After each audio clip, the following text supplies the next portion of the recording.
loi lu go chen chun pha hin ma sang chun na ni khat ni ga ni ka tin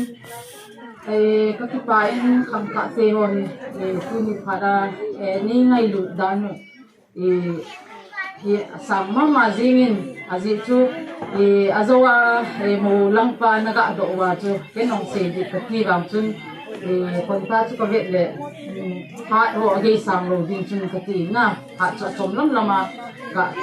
man ning ding a chu ke yong chu mang lo wa chu um pai ni ni bang chun ka se lo di ka ti bang chun ade in ken ka ti ko sang in nang ho apuna ki ti ko do ding hi chu ta pi ko mo din azi chu ke hi thang tha tua hi nupi ka hi se ka ti na chu hi ko na khang hi tam zo tam ta pi he na ki manga he tan ti sunga hi ka khang tha chan pi ho ka ve a he le ke man dan to nang ho man dan hi aki bang din azi chu pen ti le Dinesh lai ko ayong chu ke ho hi na sa ta ka hi chu ni ta ka chan ho ji zong pai the lo lai ka hi vin pastor pa yong ne dat mo mai the inun chan khan chan hi ki pai lo lai chu ta pi min ka ge la ele pas yen lang tua present yen lang yin komandan mo kham tha te hi ka pa chama ma jingin tu adi de ke chunga na thale zung sen ho hi adam chunga hi kasa de le kasa zo lo de hin je chun na chungwa ki pa chu ni cha be ga se lo di chu kan num ko na to ha ka se lo wa ne se ne di chan sum ta lo ding in abana hi branch a chi in kham tha te la min CBS o min teaching junior o min aba ne cha o min na kham tha sum zong hin tu ni ta hi mi zo si hi thil hoi hi kapino min a hi wang chun adi in sweet 16 ho na ke ho ka kimin vo khat o min cho ken thil pi ne cha mu kham ni zong le so da ken kana gun hin le khathim che hi bin le kha ho mun ti de ham file kapino mi a chom lang ga se je ga te je choma ho le khathim ta i bin le kha ho ta pi ne win a room ho ai ga chi le thang je zu je ngin na ipp ham koi thang je zura je chun kanung gelin kana gelin tua sweet 16 kaloi ho hi chilpi ne cha kane no min tu ni tha phara hi bon cha wa chil pha ka bol pi no hi hi wa nga chu ka bol tim thelo de hin je chun file hi san pi le chun kha khan amin ko katina botlang thango ho pi masa pen hen lang ya choi tin boy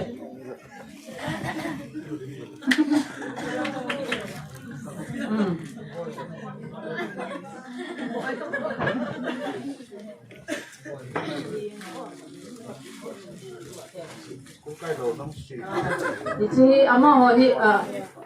le khati ta ta hi le ho pam ta na ama tha sa na chu pai la aba na hi gotang mal som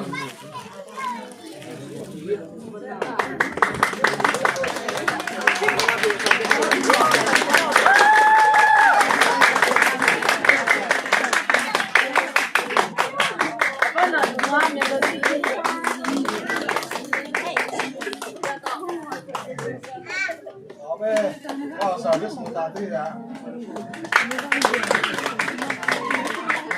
Ako na, nga dyan na, sweet 16.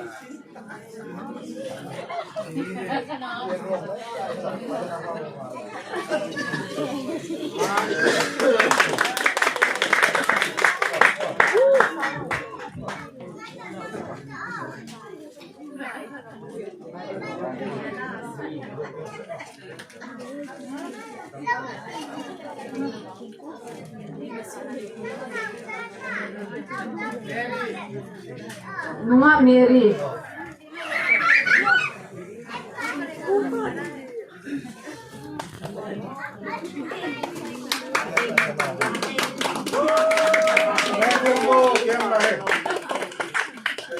Nunga Rimoy. Chị bài vô cái điện của trong phật tiền đồng người cảnh. Hãy subscribe cho kênh Ghiền Mì Gõ để không bỏ lỡ những video hấp dẫn. na. Bipo. TV ông lo ai le lo ho su na e ho san pi le. Liter, sweet 16 liter po.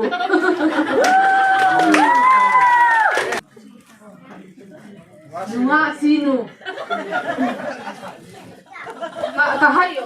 na di ato ka memory hat talo hit niya di na kalung baya.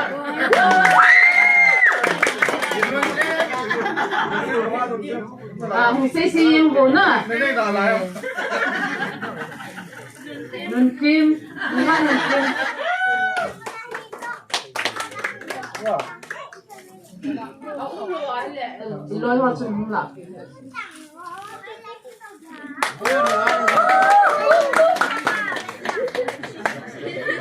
Ang thate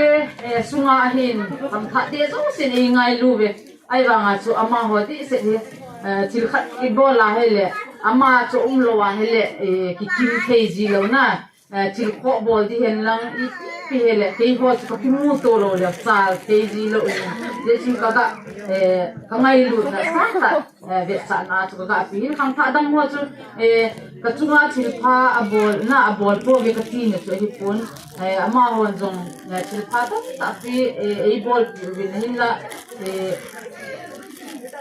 ama hon jong tua kan lo si ho yong chu group dang anei dan ve na ma ho yong chu Christmas tin le ki po a ji ve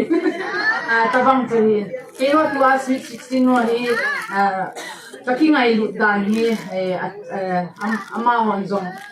ngai lu vin ken jong ka ngai lu in thil khat ise ya hele lung ki tu ta ga fai ya ga bowling chu kan hi vin dia chu ken jong ka su mil kilo dia chu ka ngai lu na ka bet san na chu thil pi hi jong le ka thil mina e ga san hi ba chu vel vela hi na abba na hi seding tam ta ome phat tu a jong mi loi lu gur ho chengin no ahin manung di in ke kabet ji ye he na tu a chu sin ko ti na chu ti le ke he ko pen ka hi na hi ba ma chu aloi pa pa ma pi yong ma ho pa ko ki en ji evangelist hi ba ma chu ho ilai la ka un dan ho se ve le chu evangelist on ko lo ji lo ai ba ma chu bible en se so cha polin na iti gam anala dan ham chu he ve na mi chon si amwa le ho hin ama mi chon si hi ati ji na ai ba ma chu mi chon se te bang bang ga uma gam aman ala lu ji hin ni ta bang bang su hin na ke yong chu kaga ki se pha ekati na hi pon na ti ta bang a chu ken ke chun ka apply ji hi je chun tua jong hi phat hung mang ding ho jong hi ke ka gol ho tim ta hi ti na ma ho hin ha ni man di hi se ngom bol nom ko nom jong ne di chan chu jin ta he ka se khiru ma le ki ngai dam ti ka se kha no ma le patinin bol sa divin patay mo bikan Kita kami sweet 16 ta dyan kipatu kasi sweet 16 katiwa wato 16 to 9 silo ta. Ito yung nakipa kami